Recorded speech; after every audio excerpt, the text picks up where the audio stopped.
അതെ, ആ കുട്ടിയോട് ഞാനൊന്നും സംസാരിക്കില്ല, സംസാരിക്കാൻ താല്പര്യമില്ല. പിന്നെ ഞാനൊന്നും മിണ്ടിയില്ല എന്ന് പറഞ്ഞ് എന്നോട് വഴക്കിന് വരരുത്. തീർച്ചയായിട്ടും അത് എഴുതിയ കഥാകൃത്ത് എന്ന നിലയ്ക്ക് what do you have to say Hanif G?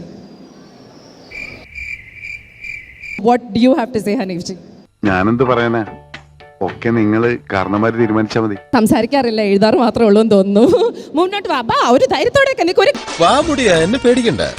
എനിക്കങ്ങനെ മാലു വിചാരിക്കുന്ന പോലെ പേടിയൊന്നുമില്ല. ഞാൻ പേടി അഭിനയിക്കുന്നല്ലേ. ഇതൊരു പോലീസ് സ്റ്റോറിയാണ് അല്ലേ? ഇവനെന്താ ഇങ്ങനെ? ജപിച്ച തരടാ കയ്യില്, അതാ മിണ്ടാത്ത. ഒരു പോലീസ് സ്റ്റോറിയാണ് അല്ലേ?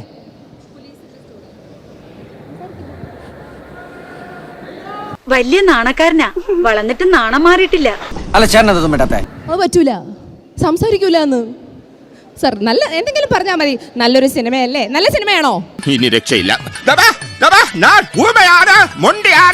തിന്ന ബിരിയാണി പോലും ദഹിച്ചു പോയി. പുറത്ത് ബഹളം ഉണ്ടായിക്കൊണ്ടിരിക്കുക. ഒന്നാം ബാൽക്കണി ചെന്ന് നിന്നാൽ മനുഷ്യൻ ഇവിടെ സ്വസ്ഥതയില്ലാതെ നിൽക്കുമ്പോൾ അവര് പോകുന്ന മട്ടില്ല.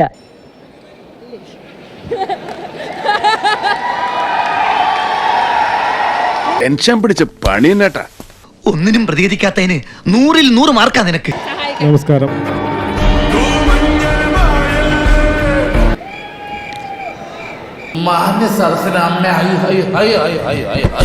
ഇയാൾ അങ്ങനെ സംസാരിക്കുന്ന കൂട്ടത്തിലെല്ലാം തോന്നുന്നു. അവനധികം സംസാരിക്കൂല ഫാദർ.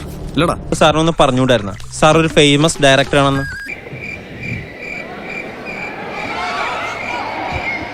സാരില്ല, കുഴപ്പമില്ല. അദ്ദേഹത്തിന് പറയാനുള്ള ആഗ്രഹമുള്ള കാര്യം ഞാൻ പറയാം. ഞാൻ നല്ല ഒരു കഥയാണ് എഴുതിയിരിക്കുന്നത്, നല്ലൊരു സ്ക്രീൻ പ്ലേ ആണ് എഴുതിയിരിക്കുന്നത്. അത് മമ്മൂക്ക വന്ന് അഭിനയിച്ച് തകർത്ത് തിമിർത്ത്. ആര് പറഞ്ഞു? എപ്പ പറഞ്ഞു? ഞാൻ പറഞ്ഞിട്ടില്ല. ഇതൊന്നും അവന്റെ നല്ലത് എനിക്ക് മനസ്സിലായി. ഈ കാണുന്ന അല്ലവൻ, ഈ കാണിക്കുന്നതും അല്ലവൻ. പിന്നെ ആരാവൻ? റോയ് ചാൻ അറിയോ ഇയാൾ ആരാണെന്ന്? ഇയാള് നിങ്ങൾക്കറിയോ മാർക്കോ ആരാന്ന്?